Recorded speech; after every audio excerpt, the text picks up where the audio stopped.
All right. You should get a little blurb that says we're recording. And today we have a presentation from Dr. Amy Storniauolo. I don't know if I pronounced that correctly. Storniauolo. Storniauolo. Okay. And she's an associate professor of education at the University of Pennsylvania, so not so far away, chair of the Reading, Writing, and Literacy program, director of the undergraduate programs for Penn GSC as well. Prior to joining Penn, she taught post-secondary composition and reading in San Francisco Bay Area with a focus on community colleges. Her research examines people's digital literacy practices, including a focus on how digital technologies support cross-cultural learning opportunities. She's led several large-scale projects related to integration of digital technologies in schools, studying school makerspaces, online composing tools, and student-facing analytics, adolescents' data literacy practices, and teachers' facilitation of literature discussions online, with an explicit focus on designing equitable and humanizing conditions for learning. Centers her work around building sustainable long-term partnerships, collaborating with communities and partners to enact meaningful change for educational justice. She's also co-editor of the Journal of Research in Teaching of English. And we're very pleased and excited to have her with us today. And without further ado, I'm going to turn it over to you. Go ahead. And again, if people have questions, please put them in the chat and I will be monitoring it. Great, thank you so much. And I'm so glad to be here with you today. You're a close neighbor, although, you know, online, who would know, but it's still great to be in contact with you all. I'm assuming everybody, it's still a pandemic related practice, just check with everybody that you can see the correct screen. So I'm hoping you can all see that now. I'm going to give a talk that was part of some research as part of a 6-year partnership. And the only reason it stopped was because all the schools closed last year, with a local Philadelphia area school that began as a design-oriented high school with 3 maker spaces. And one of the maker spaces closed, and then we kind of worked with the teachers to open a different one. But some of the work that I'm going to talk about today happened in the media makerspace. And so this is a project that's near and dear to my heart. And it was a social design research project that worked in concert with different teachers in the different spaces, including in the humanities classrooms, to think about what a maker designed education might look like when infused through an entire school curriculum. So we're going to think a little bit about that today through the lens of data literacy, which was a project that was funded through the Spencer Foundation and the National Academy of Education through like their postdoc program. So I collected this data as part of that. And the idea was to really ask the question, how do young people learn to generate, interpret, and visualize data for their own purposes? And the context for this conversation came up in the context of that partnership at the school, and thinking with the teachers around the characterization of young people as living in this very datafied culture. So using Josie Van Dyke's notion of datafication, thinking about the way these data traces are captured as kind of our interactions, our digital interactions are transformed into these records that can then be, you know, commodified, you know, analyzed and kind of used in different ways. And so Lee and Wilkerson talk about this as like learning to navigate the data abundance that we live in, especially for young people, and to really start understanding how they use these spaces for personal work and civic purposes and what role data plays in that. But I, as a literacy researcher, have been really interested in the concept of data literacy. Like, what is the work of literacy doing in this kind of framing? And it's been defined in different ways, in multiple different ways, but often people come to some version of this where it's the capacity of individuals to access interpret, critically assess, manage, handle, and ethically use data. And one of the challenges of that definition, and that kind of like commonly understood definition, is that it focuses primarily on an individual's skills, abilities, capacities, and use of technologies. And data in such a framing is often perceived as neutral, an objective measure of the social world. And some of the more critical folks who've been taking this up, and this is, really exploded since we did this work in 2018 as a focus, right? So it has shifted a lot. But when I was conceptualizing and doing this project, it kind of finished right before the pandemic. It was not as prevalent of a perspective, the more critical approaches to data literacy, which focuses a lot more on the literacy elements of this in my work particularly, which is around the meaning making for civic, aesthetic, emancipatory purposes, and seeing data as situated, ideological, and racialized. Essentially, data is produced, and thinking about the ways it's produced through people's literacy practices. And of course, we know as we think about youth and data literacy that data are often collected mostly about youth, where they become the objects of data collection and interpretation rather than being seen as the agents of them. So it's corporations who are collecting this data about them, and they are kind of pawns in this larger datafied world. And I was really interested in thinking about what would happen if we turn that around, and started researching more about how youth beliefs about data. And we know a little bit about that. We know that young people don't necessarily think about data or see themselves as data producers in the course of their day-to-day. And this is true for people more generally, and not just young people, where we don't always think about all our surveillance, privacy, and ownership, and think of any terms and conditions. You're like, oh, scroll through that. Where's the accept button, right? Like, we don't read and navigate that. We're like, we just want to get on our, TikTok or whatever we want to get on, and get through that agreement. Interestingly, young people often perceive data as quantitative evidence, or as internet activity, like how much data do I have left on my phone?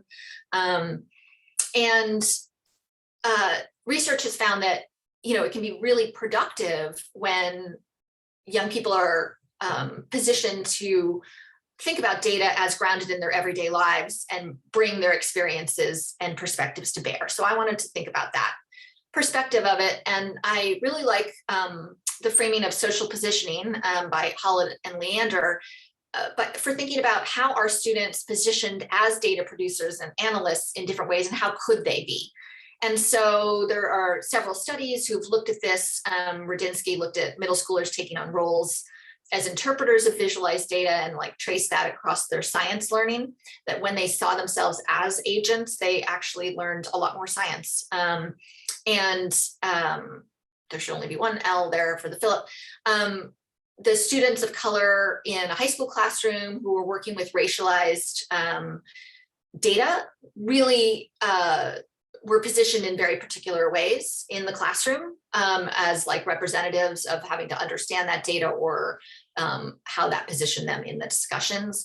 And some folks have been starting to think more about this question of data agency, how young people are fully informed agents with critical capacities. And so what happens when we position them that way? And that's also true for data visualization. So there's been quite a lot of work with data visualizations with youth, thinking about how they reason with dynamic spatial data, so Katie Taylor's work, and then also thinking about how those tools can be used for content learning, especially working with more abstract forms of representation. So this is all just kind of backdrop for thinking about some of the ways of kind of critically framing data. So a number of folks have done some work in this area around kind of questioning power structures, understanding data ideologically, historically, politically, and economically situated, and how that intertwines with its racialized nature. So Ezekiel Dixon-Roman, who's here at Penn with me, has thought a lot about critical approaches to data. And then, of course, there's been some critical approaches to data literacy as well. So what does it mean to expand our attention to the different ways that data intersects with these forms of meaning making? and not just on the technical skills, like how do we work with data, but also what do people do with that data, especially towards emancipatory purposes, or ones to understand purposes that revolve around understanding oneself in the world. And I really like the framing, and this kind of underpinned this study. What does it mean to kind of create opportunities to learn from such a critical perspective? So Penuel and Gutierrez have talked about this as developing alternative frames that position learners as actors in new ways, and that can disrupt, by that positioning can disrupt our existing frames, and specifically around how race and power play out in learning environments. So what happens, my question was in this project, if we create different kinds of opportunities to learn that position young people in particular ways? And specifically, when I'm talking about opportunities to learn with and about data by thinking about their data trajectories. So Rudinsky talks about how people see themselves in relationship to data as actors over time. And so how might we use schools to do this kind of disrupting by creating opportunities to learn, but shifting people's data trajectories as well? And so that was really at the core.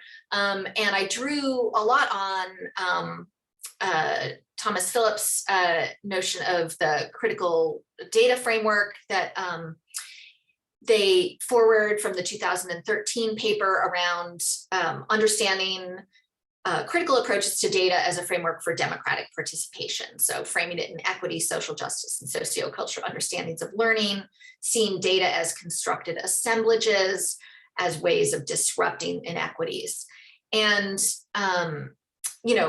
Dalton and colleagues have focused on this kind of at the broader level of critical data studies, calling attention to subject formation within, I like this framing, data regimes. And I think that that's an interesting way to think about what's happening in schools, but also with young people. And so Phillips et al.'s article talks about how youth need to see themselves as doers and creators of data science, people who can engage with and use data for their own purposes and goals. So that was the framing for what I undertook. So this is the collaborative design school that I was mentioning earlier. We were situated in the media maker space and across an academic year, and specifically across three periods in fall and 3 periods in spring of a media arts class that was required for 10th and 12th graders to take at least once. And so Mr. J was the teacher, and he was a photographer and visual artist. And it was set up in this, you could see the very large space. In the first semester, we collected 10 weeks around a data unit that Mr. J and I designed. And then in the second semester, we shortened that to a 6-ish week data unit. And then we had a 3-week mapping unit, which I'm not going to talk about here. And it was a big flop. So the data unit was definitely the thing to pay attention to. So within this media production maker space, we centered kind of a design project around students collecting their own data based on this book, Dear Data by Georgia Lupi and Stephanie Posevec. And the students were captivated by this project, which the 2 data scientists sent postcards back and forth to each other, where they would collect a week of data and then visualize that data to share with each other. And then they would mail their postcards, and they collected a year's worth of data about themselves. And so they were inspired by this project and tasked with collecting, analyzing, and visualizing the data themselves. They did a lot of work with online tools, and then ultimately created some data art. So this is an example from the book. A lot of students use these as inspiration for their own projects. You could see like a week of musical complaints, and a week of complaints more generally, and from each of them. And you could see that each one had a key and a piece of data art. So the young people themselves began by deciding what to collect data about. So they posed a very personally relevant and meaningful question, and then set out to collect a week's worth of data about it. Some of them did it by a tally, some of them kept notes in their phone. Then they analyzed the data, kind of tried to make sense of what they were learning and looked for patterns. Then they visualized that data, including like creating a visualization and a key, and then turned it into wearable data on t-shirts, which they were able to design and wear and take home. And so the study design, as I mentioned briefly earlier, was about social design research. So we're rooted in Chris Gutierrez's work, which is building on design-based research in terms of, evidence-based theory building in practice in partnership with stakeholders, but also really foregrounding issues of race and power in design research. And with the larger goal of disrupting educational injustice and paying attention to histories of people and systems in the space and more broadly. And what's interesting about this is this was a big focus of the school. Obviously, I am white and the teacher was white, and a lot of the students, the majority were students of color. But I also had a research team that had research assistants of color, and it was kind of a school in which conversations about our positionality and about race and justice were at the forefront and regularly expected. And I'm foregrounding that because that becomes notable later on as we look at what students did.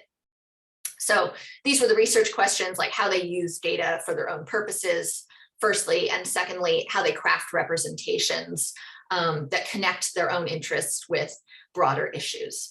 And that's that second question. I'm going to come to some of that at the end in the implications.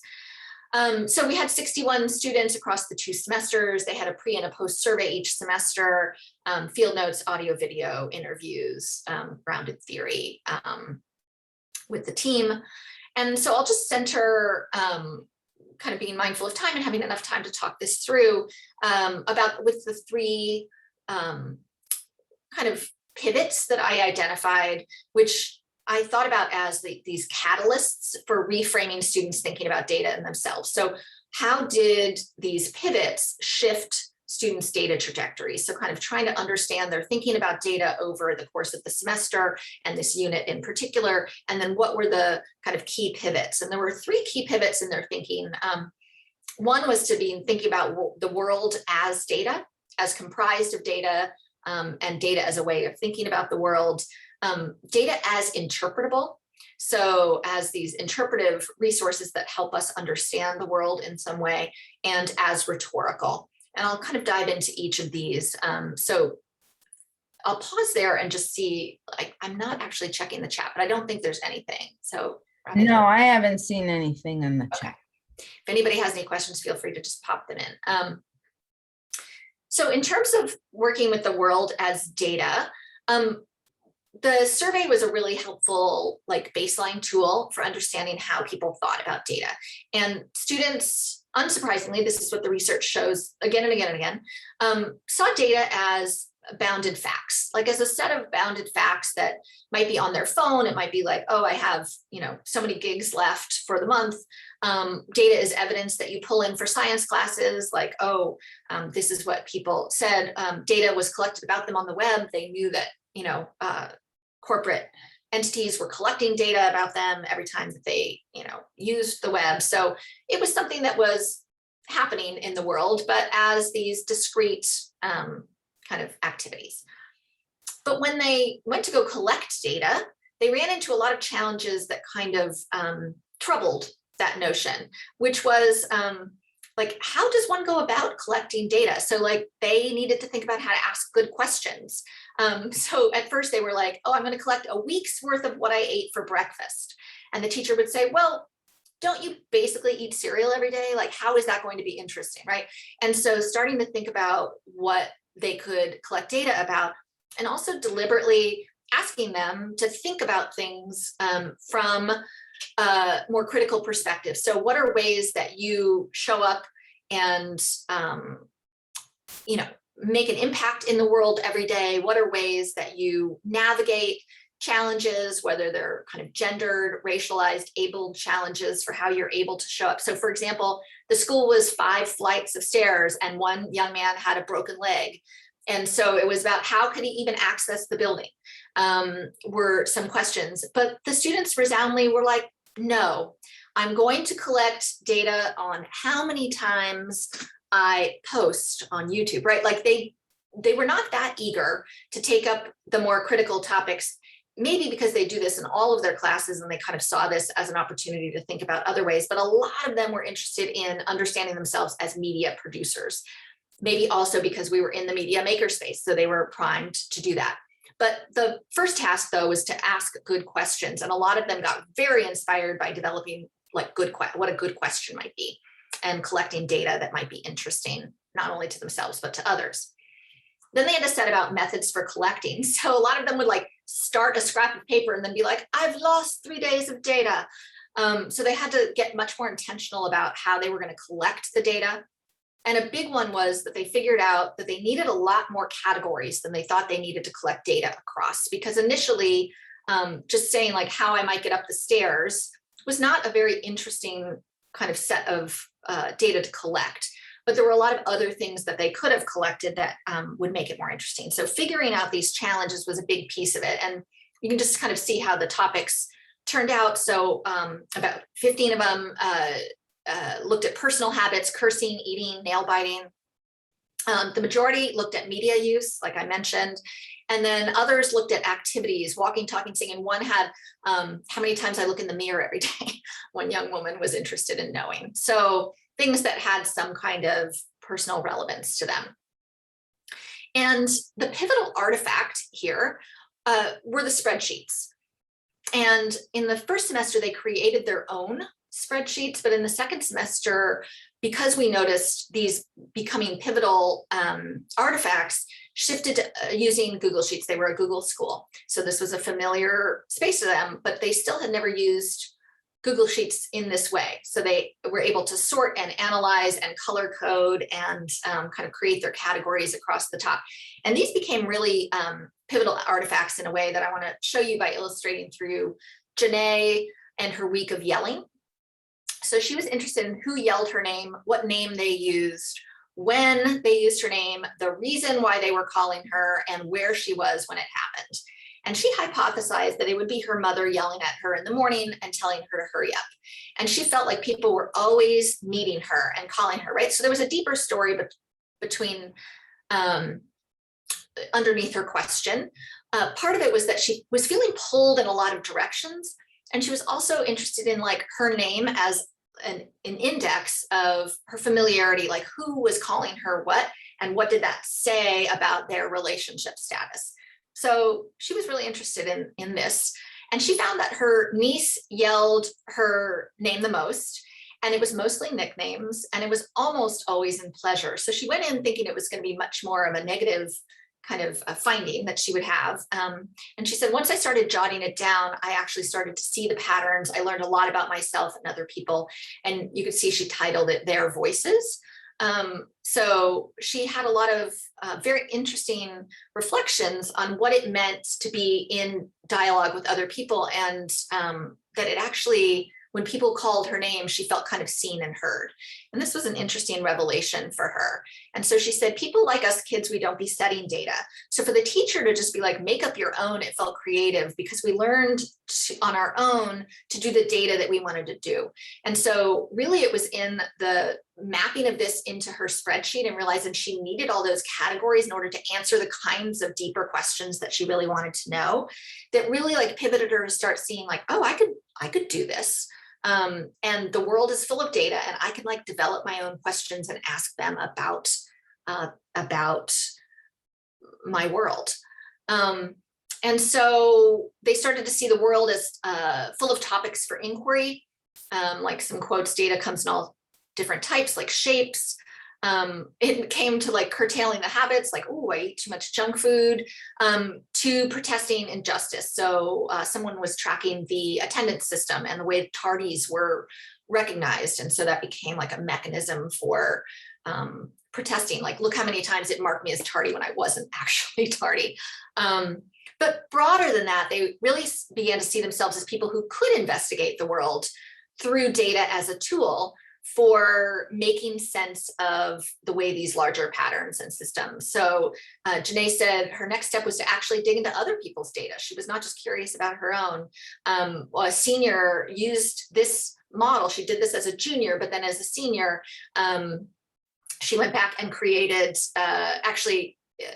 she did this in the fall, but in the spring of her senior year, she created her own data collection process using the same mechanisms to study drug abuse and communities as her research project and collect some original data rather than just using existing data, which everybody thought was a really powerful way to pivot from that project. So even as they pivoted from, seeing the world as full of data, they started in pivoting in how they understood data as interpretable. So initially they saw data as external and objective. So it was 92% actually on both surveys, saw data as comprised of numbers, facts, statistics, and graphs that were not actually open to interpretation. These were just existing in the world. And so they used a lot of external data to kind of problematize and also think about this, like the Google Trends. They made charts, they looked for interesting stories, but looking at other people's data, that it never really moved them that much. They still kind of saw it all as like existing out there in the world, and oh, I'm pulling some Google Trends and putting it in a slideshow and presenting on it, but it didn't mean anything. But the shift was about when the teachers started talking about data stories. Your life is full of data stories. You could tell a story through data visualization and data art. And he defined these as ways to interpret what you're going to collect about yourself in a meaningful way for different audiences. And they were really influenced by the teachers' notion that they could tell multiple stories, that even though they got the data that looked like this, there were lots of ways to interpret and understand that data and then represent it for other people.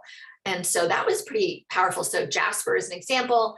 He studied a week of phone calls. He said, I'm on the phone a lot. So I'm like, why wouldn't I pick something I do all the time in life? So I decided to do a week of phone calls mixed with emotion. What I collected data on was each phone call, who was the phone call with, and my emotion afterwards.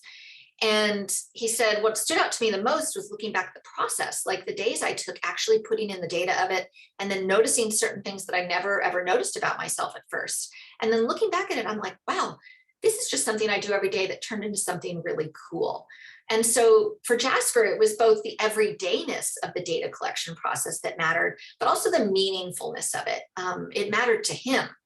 And so he really emphasized that process element, that it was like over time, he could start seeing these patterns and, who he spoke with and what that meant. And so this pivot, this idea of data stories as a pivot, really helped students see data as interpretable resources to which they could bring their own experiences and perspectives. Janae said, after a while, I'm like, well, I do have a story, and you would never know you could do a story about that. So even thinking about data from a storying lens became a very powerful tool. And students talked a lot about this like personal relevance of the data. So the project really has something to do with our lives. Not a lot of things in school has much to do with students and their lives, and it's not really engaging. So I honestly think that data is important, but it actually matters to students. So then finally, thinking about the final pivot around data as rhetorical. Originally, students really saw data as static. It was just, like I had said earlier, information that existed in the work, but it wasn't created, it wasn't dynamic, it wasn't ongoing. It was something that, one collected at one moment in time, and then it lived there. So this t-shirt part of the project where they could wear it, the materiality of that as an artifact became a really important pivot. So the idea that their data art would be like wearable art, and that the data could somehow represent them, was influential in shaping their designs, especially the fact that somebody else could see what that data said. And this was a challenging piece where they had to think of what they wanted to know, but then what others might think of it simultaneously. And that's where some of the real interesting kind of shifts in thinking came about. They didn't want their junk food habits necessarily plastered on their front. They didn't want to say how often they bit their nails to everyone else. So what was a creative way they could represent data that would be differentially meaningful to different audiences? So if you were an insider, you might know what it meant, but otherwise it would just look like a lovely design, for example. Some students left the key off. There was supposed to be a key. They designed a key, but more than half of the t-shirts didn't include the key. They didn't really want people to know what that orange shape meant, actually. And it pushed people away from more conventional forms of representation. So about 53% of the designs still look like traditional graphs, but the other half of the students really experimented with more artistic and abstract representations, in part because they knew people would be reading it, and they didn't really want it to be read as data. Also, they didn't want to waste their one t-shirt on data when they could actually use this t-shirt and wear it lots of places later. So it was also a fashion issue. But these are examples of some of the more traditional representations of kind of how they were using different forms of bar charts and pie charts. And then we get into a little bit more of some of the more abstract representations. It still, you see, has a number count on the one side and the days of the week on the other, but looks a little bit more like art. And here we see the same thing where you wouldn't really know that this was a data representation. And then this is one of my favorite ones, which he said everybody would know immediately what this is because it actually represents some local knowledge. And so that was interesting. But I want to just introduce you to Hannah, where she collected a week of boyfriend, as she calls it. So she collected data about phone calls from her boyfriend. And to be fair, she was on the phone during school all the time, and it was an endless drama where everybody would say, "Are you talking to him again? Come in. Why are you?" So the students were allowed to have their phones, but this was like a constant distraction. He went to another school. So she was recording how it made her feel when she spoke to him, and she talked about this as a dual purpose. This was going to be a love letter to her boyfriend, but also a representation of love to others. And so she was going to maybe have an image of them on one side and then all of these triangles that were colored in on the other side, and you could see where she started to work on that. But her dilemma, does she have the hearts spill out? Is that a negative portrayal of her relationship with the boyfriend that everybody was already questioning, and that would like just feed more fuel to her friend's fire? So she redrew and designed it almost a dozen times, which was far exceeding what other folks did. And this was what she came up with. But she was very worried that it looked empty. And so she was thinking about how this kind of might, show room for more love at the top, but it wasn't spilling out of the heart. So she had to think a lot of times. So the pivot here is about thinking about these material t-shirts from a rhetorical lens, thinking about wearing them as a rhetorical act, and that they had to navigate audiences for their representation that shaped the entire process from the beginning to the end, although most of them really started figuring it out as they moved from analysis to representation. So for example, one young man started to collect a week of anger, but then he was worried about some of the stereotypes that people are just going to see me as an angry young Black man. And I might personally want to think about my anger as something that I need to get under control, but I definitely don't want that to be a narrative out there. So he ended up doing something about media, right? So this was not his ultimate project. And so those were concerns that actually maybe to some degree shaped what the students ultimately decided to study and think about. So the materiality, the hands-on nature of the project was important to seeing it as having an impact in the world. A lot of students were very, very motivated by the t-shirt, but it also maybe constrained what they were asking questions about and what they felt comfortable sharing, not just with the class and the school, which felt like a bit more of a safe space to have these conversations, but like this was going out in the world. They were wearing their t-shirts home and people would see them. And so what did that mean? And so they kind of, these t-shirts got invested with multiple meanings in a very tangible way.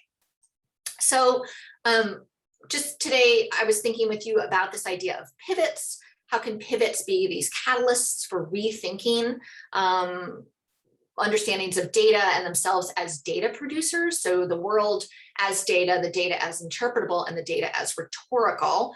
And these pivots really shifted students' data trajectories by offering them a different framing for the activity at hand, shifting them from a more compliance mode of engagement, like they were just following the instructions in the media makerspace to kind of get credit for the project, versus a much more invested mode of engagement where they were really starting to think about data as a tool that they could use for personal purposes. So that was an interesting shift. And these three pivots seemed really important to that.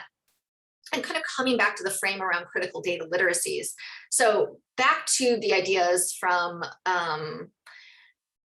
Philip et al. So seeing themselves as doers and creators of data science, that was a big priority here. And we really see the way the pivots helped kind of nudge us in that direction, and students seeing data as constructed assemblages. And we also see a shift where data then are becoming tools that are interpreted and interpretable, but not these kind of, objects in the world external to them and not under their control, but full of stories.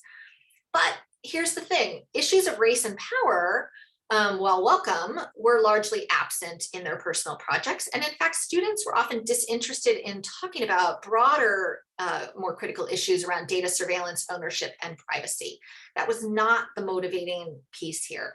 And in conversations with them, it seems like this was just not long enough.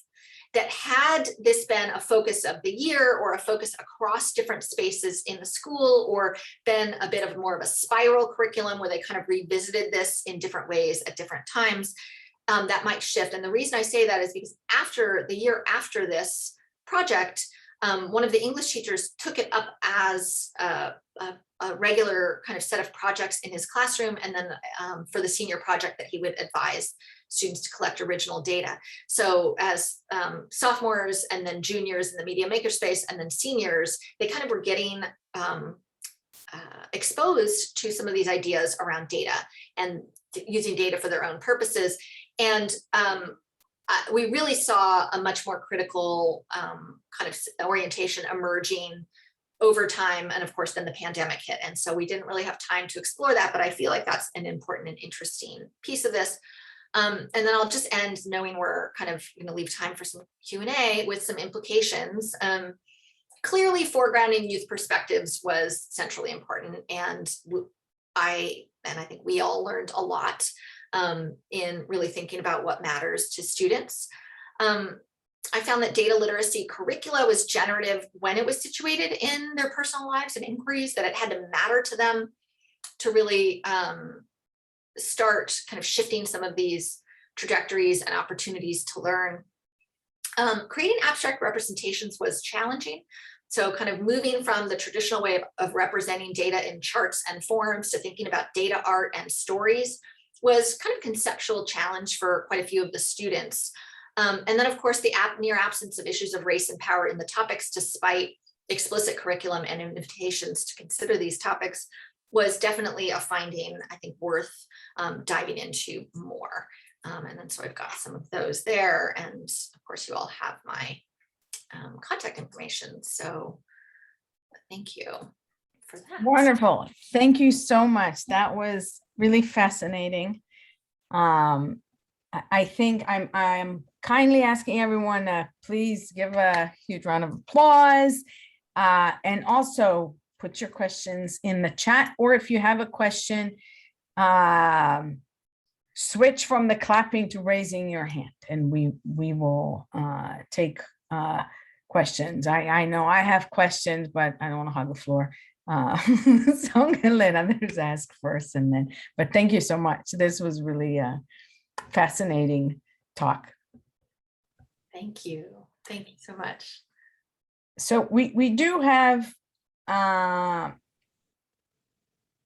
question from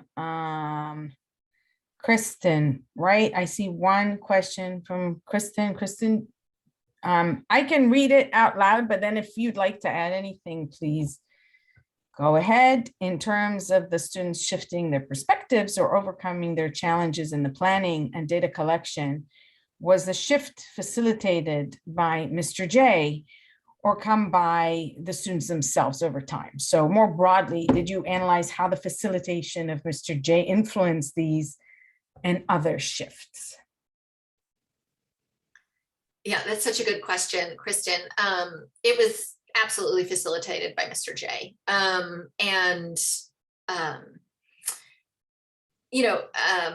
I think Musa in the next comment talks about like mathematics. And I think a lot of, I think Mr. J might have assumed that students had more kind of familiarity with data and working with data and spreadsheets and all the rest than they did.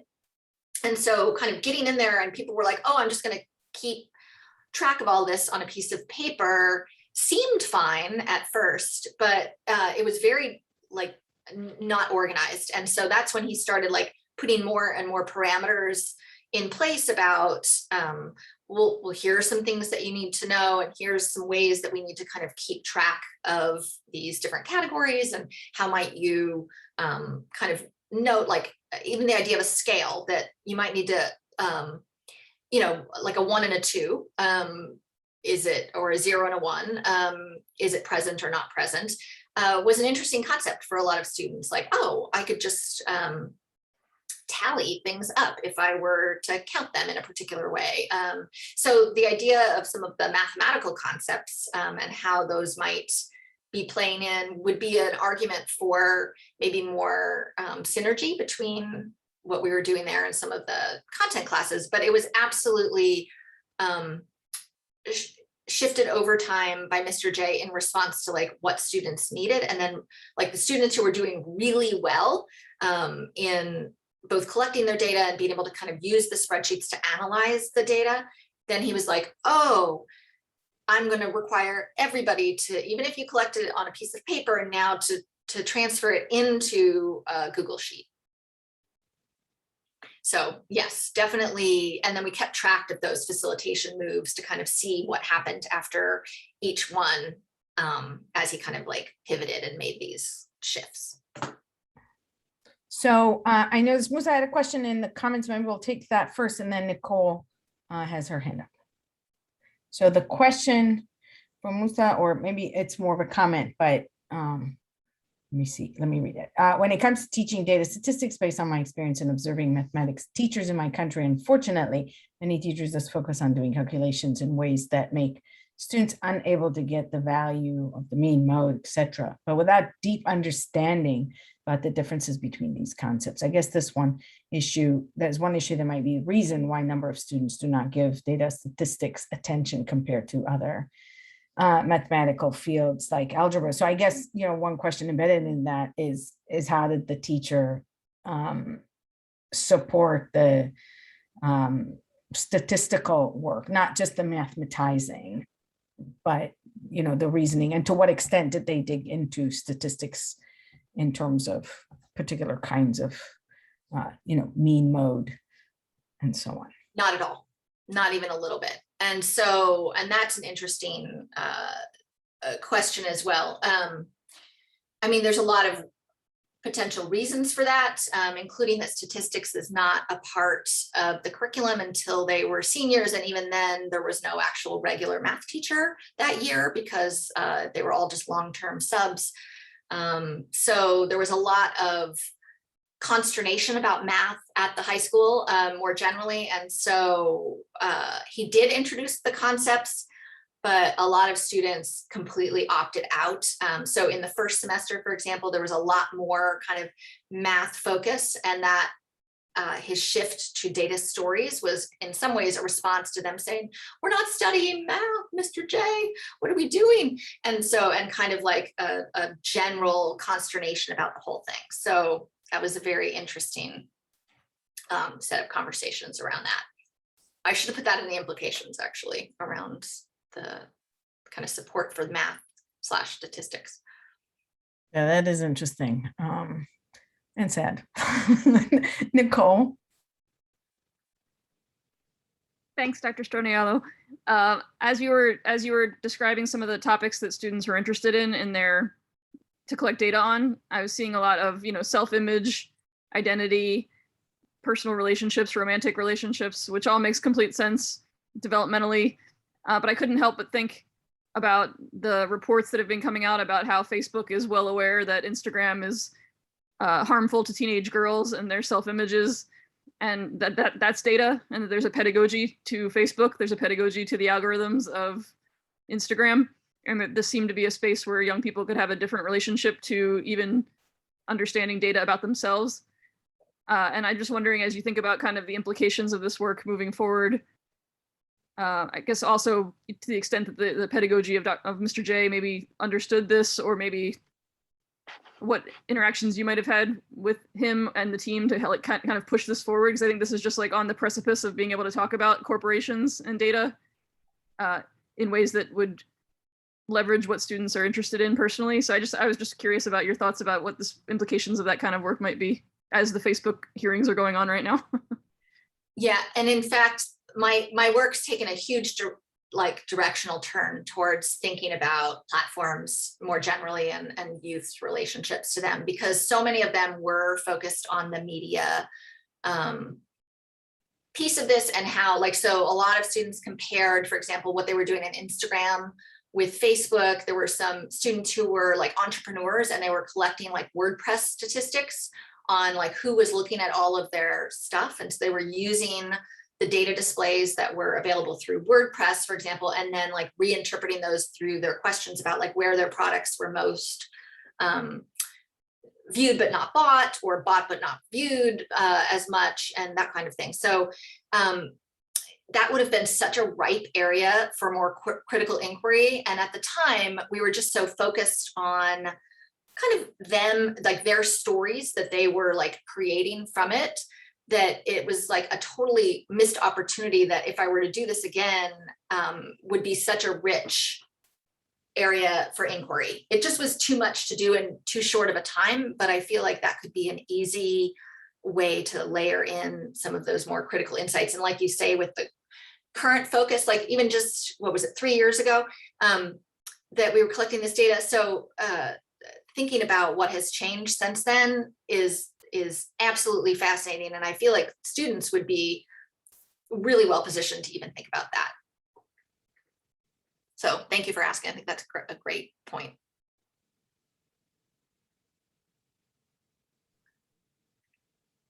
Go ahead, Saj. Yeah, I have a question about sort of facilitation. I mean, Mr. J, like, how much did you support him ahead? And then, you know, if other people were to sort of do this kind of project, what kinds of support would they need? Because it seems like a lot of this is sort of almost like a mentoring experience, asking, you know, getting them to develop the right question. You talked a little bit about getting them to track the data, and then also just, you know, what were the introductions to the various kinds of data visualizations, particularly, you know, how did, if half of them did abstract visualizations, that's cool, but how did they even get to that point?